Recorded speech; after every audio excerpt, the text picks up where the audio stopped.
Hello दोस्तों, मैं गौरव पारा सर एक बार फिर से स्वागत करता हूँ आपका अपने यूट्यूब चैनल बुआजी क्लासेज में। आप सभी कैसे हो? आशा करता हूँ बहुत अच्छे होंगे, स्वस्थ होंगे, मस्त होंगे। दोस्तों सभी को मेरा राम राम, राधे राधे कृष्ण, सभी को नमस्कार। दोस्तों आज हम बात करेंगे विकास के प्रमुख नियमों के बारे में। पिछली क्लास में हमने विकास एवं अभिवृद्धि के बारे में बहुत अच्छे से उनका जो उन दोनों में अंतर है उनको समझा। तो विकास और अभिवृद्धि के अंतर को अगर समझना है तो आप पिछली क्लास को देख सकते हो। उसमें बहुत अच्छे से और बहुत सरल भाषा में बहुत अच्छे तरीके से दोस्तों विकास और अभिवृद्धि के नियमों को समझाया गया है। समझा ही नहीं गया है बल्कि क्लास के अंदर ही आपको कैसे याद कराना है वो भी देखो उसके अंदर। देखो कैसे पढ़ते पढ़ते याद होता है। तो हमारा यही एक पैटर्न है कि हमको चीज ना पढ़ते पढ़ते ही यहाँ पे याद करनी है। आज हम बात करने वाले हैं विकास के नियमों के बारे में। हालांकि दोस्तों देखो मैंने यहाँ पे इनकी मुख्य मुख्य नाम लिख दिए हैं और इनको मैं यहाँ समझाऊंगा। आप चाहो तो अपनी इच्छा अनुसार लिख भी सकते हो। बाकी इसमें ऐसा कुछ लिखने जैसा ही नहीं है ना। आप अपने दैनिक जीवन में इन चीजों को देखते हो और आप इसे आसानी से समझ सकते हो कि इन नियमों में है क्या, हम इसको क्या लिखना है ना। लिखना तो क्या ही है, बस आप अगर चाहो फिर भी तो आप इसको लिख सकते हो। फिर हम इनको इनके अर्थों के इनके नाम के हिसाब से ही समझ लेंगे। हाँ, कि इसके नाम के हिसाब से ये अर्थ ठीक है। और जो इम्पोर्टेंट है दोस्तों मैंने उनको लिखा भी है। जैसे ये एग्जाम के अंदर पूछा जाता है ना, विकास की दिशा वाला नियम। और एक ये पूछा जाता है वर्तुकाला विकास वाला नियम। और एक कभी कभी विकास की गति का नियम भी। तो दोस्तों ये इम्पोर्टेंट है, उनको मैंने लिखा भी है। ठीक है, इम्पोर्टेंट बाकी सभी होता है लेकिन जो एग्जाम में आते हैं अधिकतर आते ही रहते हैं। हर एग्जाम के अंदर एक दो क्वेश्चन तो वो इनसे रिलेटेड है ना। तो बात करते हैं विकास के प्रमुख नियमों के बारे में। तो हम बात करें विकास के प्रमुख नियमों के बारे में तो विकास के प्रमुख ये 10-11 नियम लिखे हैं। तो 11 नियमों के बारे में दोस्तों हम बात करेंगे। ठीक है, एक एक से और एक एक से सबको समझेंगे। तो पहला है दोस्तों सतत और निरंतर विकास का नियम। पहली बात तो ये है कि जो विकास है वो सतत विकास सतत या सतत तो मतलब होता है लगातार, मतलब निरंतर मतलब चलता रहे है ना, जो ना रुके न रुके नहीं। तो वो क्या है विकास का नियम। तो पहले सतत या निरंतर विकास का नियम तो आपको जैसा मैंने पिछली क्लास में बताया था कि विकास हमेशा चलता रहता है। विकास जीवन मतलब बच्चे के जन्म से लेकर के जीवन पर्यंत मतलब मृत्यु पर्यंत तक चलता रहता है। तो यही ये नियम कहता है कि विकास न रुकने वाली प्रक्रिया है और यह जीवन पर्यंत चलती है। जन्म से लेकर जीवन पर्यंत चलती है या बोल सकते हैं मृत्यु पर्यंत चलती है। ठीक है, तो ध्यान रखना इसके बारे में। मतलब विकास कभी नहीं रुकता है, विकास हमेशा होता रहता है। जब तक जीवित हो, जब तक इंसान जिंदा है, विकास होता रहेगा। ये नियम यह कहता है। नेक्स्ट बात करें हम सामान्य से विशिष्टता का नियम। सामान्य से विशिष्टता का नियम कहता है कि कोई भी बालक क्रिया पहले सबसे पहले सामान्य क्रिया करता है, उसके बाद विशिष्ट क्रिया करता है। समझो जैसे जैसे कोई बालक है तो बालक बोलना प्रारंभ करता है तो आपको पता हो तो क्या एक साथ बोलने लग जाता है? जैसे मैं अभी बोल रहा हूँ, जैसे आप लोग बोलते हो, क्या बालक कोई बच्चा इस तरीके से बोलता है? क्या नहीं, वो धीरे धीरे बोलना शुरुआत करता है। पहले कुछ वर्ड बोलेगा आ ई जैसे है ना, माँ ऐसे सब करके बोलता है। फिर उसके बाद वो थोड़ा तुतला कर बोलता है, उसके बाद वो अच्छे से बोलना सीख पाता है। तो पहले उसने क्या किया, सामान्य नियम। दूसरे एग्जाम्पल से समझे तो दोस्तों पहले बालक एक होता है। बालक पहले क्या करता है, बैठना सीखता है। बैठने सीखने के बाद घुटनों के बल चलना सीखता है, उसके बाद पैरों के बल पलटा चलना सीखता है। तो यही कहता है सामान्य, पहले उसके सामान्य नियम फिर उसके बाद विशिष्ट नियम। ठीक है, फिर बात करें दोस्तों तीसरा है समानता, सॉरी समानता का नियम। समानता का नियम क्या कहता है कि प्रत्येक बालक अपने माता पिता के समान ही उन्हीं मतलब व्यवहारों से अनुकरण, उनकी जो प्रतिमान होते हैं उनका ही अनुकरण करता है। जैसे उसके माता पिता जिस स्टेज से गुजरते हैं ना, तो बालक भी उसी स्टेज से गुजरेगा। जैसे उन्होंने जिस तरीके से बोलना सीखा वो भी बालक भी उसी तरीके से बोलना सीखे। ऐसा तो नहीं कि माँ बाप ने तो सीधा ही बोलना सीख लिया था और बालक अचानक मतलब बालक धीरे धीरे सीख रहा है। माँ बाप ने सीधा चलना प्रारंभ कर दिया था जन्म से ही और बालक धीरे धीरे चलना प्रारंभ कर रहा है। तो ऐसा नहीं है। समानता का नियम यही कहता है कि बालक अपने माता पिता के समान ही अनुकरण करता है। ठीक है, और फिर बात करें हम नेक्स्ट है आपका परस्पर सहसंबंध का नियम। तो परस्पर सहसंबंध का नियम कहता है कि विकास के परस्पर सहसंबंध का नियम यह है कि जो विकास है वो एक दूसरे के परस्पर संबंध होता है। मतलब संबंध कैसे के, जैसे आप समझोगे जैसे भाषाई विकास को मानसिक विकास से अलग नहीं किया जा सकता है। भाषाई विकास मतलब किसी बोलने का विकास और उसकी मानसिक जो क्षमता है उसको एक दूसरे से अलग नहीं किया जा सकता। दूसरा समझो कि संवेदनात्मक प्लस नैतिक विकास को उसको सामाजिक विकास से अलग नहीं किया जा सकता। जैसे संवेगात्मक मतलब किसी के संवेग है ना। संवेग क्या होते हैं? संवेग जैसे हमारे अंदर की फीलिंग्स, ऐसे समझो जैसे कोई आप कहीं जा रहे हो, ठीक है, आप कहीं जा रहे हो तो आपको कहीं कोई अच्छा प्रोग्राम होता हुआ दिख रहा है, कोई मंदिर है उसमें कोई भजन हो रहा है, तो आप क्या करोगे, वहां थोड़ी देर रुकोगे, उसको क्या करोगे, प्रणाम करोगे, जब जाके निकलोगे। थोड़ी देर आगे चलते ही फिर आप क्या करोगे, क्या करोगे, अपनी जो भी मन स्थिति होगी उसके अनुसार आ जाओगे। तो ये होता है संवेग। अब उसको क्या, सामाजिक के हिसाब से, जैसे आप समाज में हो रहा था उसी हिसाब से हमने उसको बदला। तो यही होता है क्या, परस्पर संबंध का नियम। ठीक है। तीसरा बात करें, चौथा पांचवा है लास्ट अपना, सॉरी नेक्स्ट है व्यक्तित्व भिन्नता का नियम। व्यक्तित्व भिन्नता का नियम, विकास में व्यक्तित्व भिन्नता किस प्रकार से पाई जाती है। आप एक बात को सोचो, व्यक्तित्व भिन्नता का नियम यह कहता है कि प्रत्येक बालक के में भिन्नता पाई जाती है। विकास में प्रत्येक बालक के विकास में भिन्नता पाई जाती है। कैसे पाई जाती है समझो। जैसे दो बालक है, जुड़वा है, ठीक है, दो बालक जुड़वा है, तो दोनों जुड़वा बालक एक जैसे होते हैं क्या। आपने कहीं अगर आपके आस पड़ोस में हो या आपके कहीं आपने देखा हो कि दो जुड़वा जुड़वा बच्चों को, क्या उनके विकास एक जैसा होता है। कोई ज्यादा क्या होगा, इंटेलिजेंट होगा, है, कोई कम इंटेलिजेंट हो, एक ज्यादा है दूसरा कम होगा, या एक शारीरिक स्ट्रक्चर से, मतलब शारीरिक ढांचे से, शारीरिक उसकी जो शारीरिक वृद्धि ज्यादा होगी, किसी की मानसिक वृद्धि ज्यादा होगी, किसी की सोचने की क्षमता कम है, किसी की ज्यादा होगी, है ना। तो व्यक्तित्व भिन्नता मतलब ये है कि बालकों में व्यक्तित्व भिन्नता पाई जाती है। समाज में हिसाब से देख सकते हो, जैसे बालक जिस प्रकार से रहता है, जिस समाज में रहता है, उसकी सोचने समझने की क्षमता भी उस प्रकार से हो जाती है। तो ये भी एक व्यक्तित्व भिन्नता है। और व्यक्तित्व भिन्नता आपको पता हो, जैसे दोस्तों जाति, लिंग, है ना, और आपकी बुद्धि, समाज, क्या इन सब के आधार पर क्या पाई जाती है, व्यक्तित्व भिन्नता देखने को मिलती है। यही है। ठीक है। अब पांच छठवां है दोस्तों, वंशक्रम व वातावरण की परस्पर अंतःक्रिया। वंशक्रम एवं वातावरण, ये चीज तो हमने शुरुआत से पढ़े, जब वंशक्रम वातावरण शुरू किया था जब इसे, कि हमेशा विकास में वंशक्रम वातावरण दोनों का प्रभाव पड़ता है। ठीक है। तो यह दोनों के अंतःक्रिया का ही परिणाम स्वरूप है। ठीक है। सातवां है दोस्तों, एकीकरण या एकीकृत का नाम। एकीकरण या एकीकृत का मतलब होता है किसी एक चीज पर ध्यान देना। ठीक है। तो वह एकीकरण है एकीकृत। एकीकरण एकीकृत का नियम क्या कहता है कि पहले बालक संपूर्ण शरीर पर, मतलब संपूर्ण अंगों पर ध्यान दे, मतलब कार्य करता है, उसके बाद किसी एक विशेष अंग पर। जैसे आप समझो कि कोई बालक है, ठीक है, तो किसी चीज को उठा रहा है तो पहले पूरे हाथ से उठाएगा, मुट्ठी से उठाएगा, उसके बाद किसी अपनी उंगली से, जैसे पेंसिल पकड़ना है तो फिर जब उसके पहले बार पूरी मुट्ठी से पकड़ेगा, उसके बाद जैसे ऐसे पकड़ता है ना इसी तरीके से, उसके बाद वह इस तरीके से पकड़ना सीखेगा, जैसे हम लोग लिखते हैं। तो यह है एकीकरण का नियम। और समझो कि जैसे कोई बालक है, बालक पहले क्या करेगा, वही पहले बैठेगा, घुटनों के बाद चलेगा, उसके बाद बैठना सीखेगा, जब उसको अपने पैरों पर चलना सीखेगा। तो यही होता है एकीकरण का नियम। ठीक है। विकास की गति का नियम। विकास की गति का नियम दोस्तों इसको ध्यान रखना है। विकास की गति का नियम, सहसावस्था होती है क्या, सहसावस्था होती है 0 से 2 वर्ष।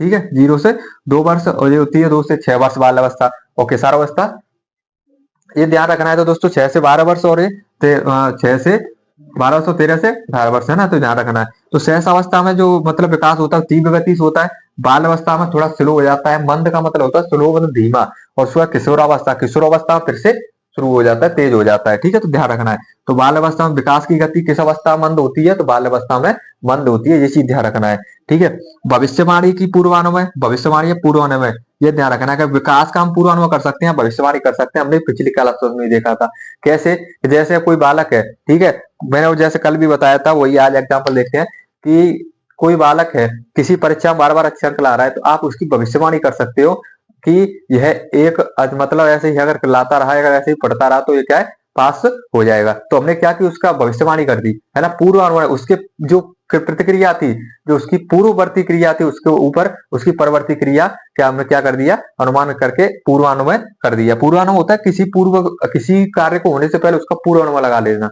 ठीक है, तो वही है पूर्वानुमान। और उसके क्या, उसको भविष्यवाणी बोल सकते हैं, वही एक ही बात है ना। जब हुआ नहीं अभी तक उसके बारे में बता रहे हैं, तो भविष्यवाणी भी हो गई, वही पूर्वानुमान होता है। तो ये चीज ध्यान रखना है।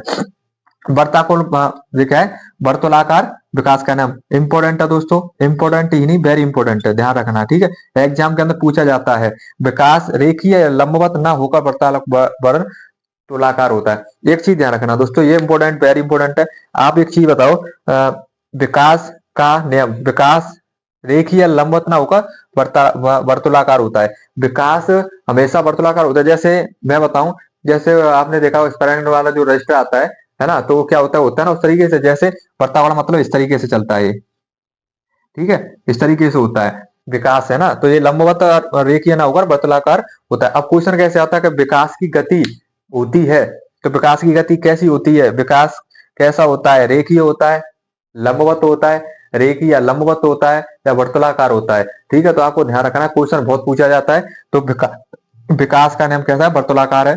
विकास की गति की बदल सकते हैं, कैसी है, वर्तुलाकार है। इंपॉर्टेंट दोस्तों, ध्यान रखना है। अब वेरी इंपॉर्टेंट, मोस्ट इंपॉर्टेंट है ना, एग्जाम की दृष्टि से क्वेश्चन आता ही आता है, वो है विकास की दिशा का नियम। इसको अच्छे से समझना है, ठीक है। विकास की दिशा का नियम, इसको समझते हैं दोस्तों। तो विकास की दिशा का नियम, विकास की दिशा का नियम, दो दिशाएं होती हैं, दो प्रकार की दिशाएं होती हैं। दो प्रकार की दिशा कौन सी, दो प्रकार की दिशा, ठीक है।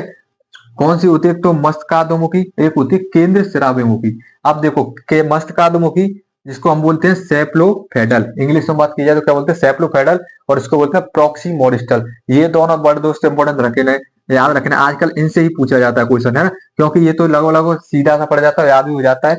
ये है सेप्लोफेडल और ये है प्रॉक्सिमोडिस्टल। अब इसको हम याद कैसे करेंगे, ये भी सीखना है, याद कराने का काम भी मेरा ही है, ठीक है। आप तो बस देखो, ध्यान से पढ़ो और इसको समझो। मस्तकादुमुखी, पहले तो मस्तकामुखी समझो। मस्त, मस्तक मतलब समझते हो आप, क्या, सिर, है ना। तो और अधमुखी मतलब होता है नीचे की ओर। तो सिर से नीचे की ओर जाएंगे तो कहा जाएंगे, पैरों की तरफ। तो पैरों की जाएंगे तो ये कहां से चलती है, सिर से पैर की तरफ चलती है। ध्यान रखो, क्या समझा हमारे, मस्तक, मस्तक मतलब सिर, और सिर अधमुखी मतलब संधि करें तो अधमुखी मतलब होता है नीचे की ओर।